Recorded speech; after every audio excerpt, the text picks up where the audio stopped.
Hello दोस्तों, कैसे हो आप लोग? आशा है कि आप लोग अच्छे होंगे। तो दोस्तों, आज हम बात करने वाले हैं ध्यान क्यों ज़रूरी है। ध्यान सबको करना चाहिए और आज इस विषय को हम बुद्ध कहानी के ज़रिए समझेंगे। तो दोस्तों, उससे पहले वीडियो को लाइक और चैनल को सब्सक्राइब करके हम हमारा सपोर्ट ज़रूर करो।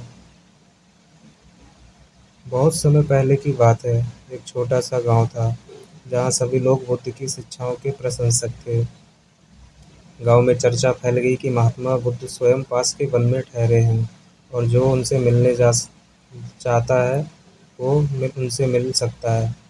गांव के कई लोग बुद्ध से मिलने पहुंचे, कोई जीवन की परेशानियों को लेकर, कोई सांसारिक दुख से त्रस्त, तो कोई मोक्ष की तलाश में। बुद्ध सबकी बातें शांति से सुनते और धीरे से मुस्कुराते हुए उत्तर देते।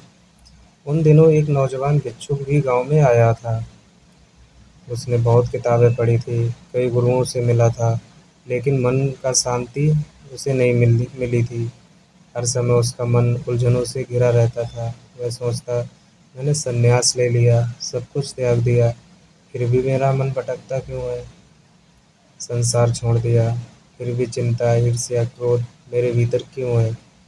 क्या कोई ऐसा उपाय नहीं है जो मन को स्थिर कर दे? जब उसे पता चला कि स्वयं बुद्ध पास के वन में है, तो वह अत्यंत उत्साह से उनसे मिलने चल पड़ा।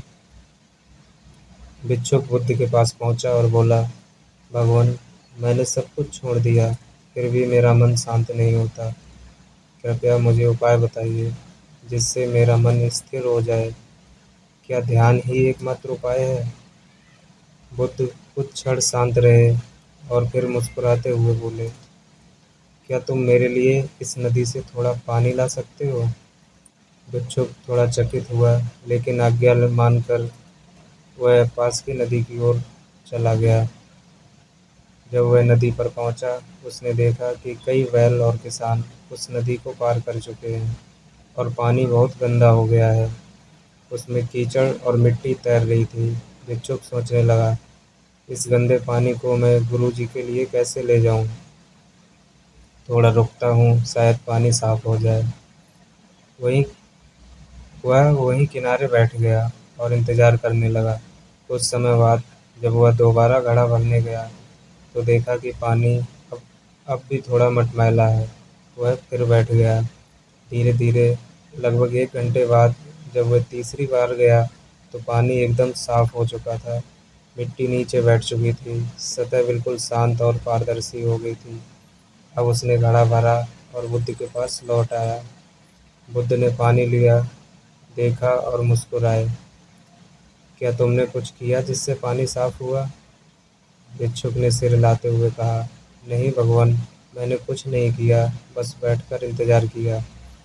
बुद्ध ने अपनी आंखों में गहराई भरते हुए कहा, बस यही ध्यान है। मन भी नदी की तरह है, जब तुम उसे भटकने दो, बेचैन होने दो, वह गंदा होता जाता है। और जब तुम उसे बस शांति से देखो, जब तुम हस्तक्षेप ना करो, न दबाओ, न घसीटो, तब वह अपने आप शांत हो जाता है। विचार नीचे बैठ जाते हैं और मन की गहराई स्पष्ट दिखाई देने लगती है। ध्यान करने का अर्थ है मन को बदलना नहीं, मन के साथ बैठना सीखना। जब तुम साक्षी बन जाते हो, तो मन शांत होता है और जहाँ शांति है, वहीं बुद्धत्व है। ध्यान क्यों आवश्यक है? बुद्धि की दृष्टि से मन की गंदगी, विचार, द्वेष, लालसा, चिंता, यह सब तब तक सतह पर रहता है जब तक हम उसे शांत नहीं बैठकर देखें। ध्यान उसी देखने की कला है। ध्यान से कोई विचार रोका नहीं जाता, बस उन्हें पास से देखा जाता है। जैसे कोई यात्री स्टेशन पर ट्रेन को गुजरते हुए देखता है। जिसने ध्यान किया वह जानता है कि शांति बाहर नहीं भीतर है, लेकिन वह भीतर तभी मिलती है जब हम ठहरना सीखें। ध्यान जीवन की आवश्यकता है। जैसे शरीर के लिए भोजन, वैसे ही आत्मा के लिए मौन और ध्यान। ध्यान हमें इस भ्रम से बाहर लाता है कि हम केवल शरीर या विचार हैं। यह हमारे वास्तविक स्वरूप का दर्शन कराता है। तो दोस्तों, इस कहानी से हमें यही सीख मिलती है कि भटकाव स्वाभाविक है, लेकिन उसमें उलझे रहना आवश्यक नहीं है। हम जब विचारों को दबाते नहीं, बस उन्हें देखते हैं, तो वे शांत हो जाते हैं। ध्यान कोई तकनीक नहीं, बल्कि एक दृष्टि है, देखने की कला है। बुद्धत्व या आत्मज्ञान बाहर से नहीं आता, वह भीतर के मौन में प्रकट होता है। ध्यान वह दीपक है जो भीतर के अंधकार को जलाकर आत्मा की रोशनी दिखाता है। बुद्ध बनना है तो पहले अपने मन को देखना शुरू करो, बिना कोई निर्णय लिए, बिना कोई युद्ध किए। बस देखो और चमत्कार अपने आप होंगे। तो दोस्तों, वीडियो में अंत तक बने रहने के लिए बहुत बहुत धन्यवाद।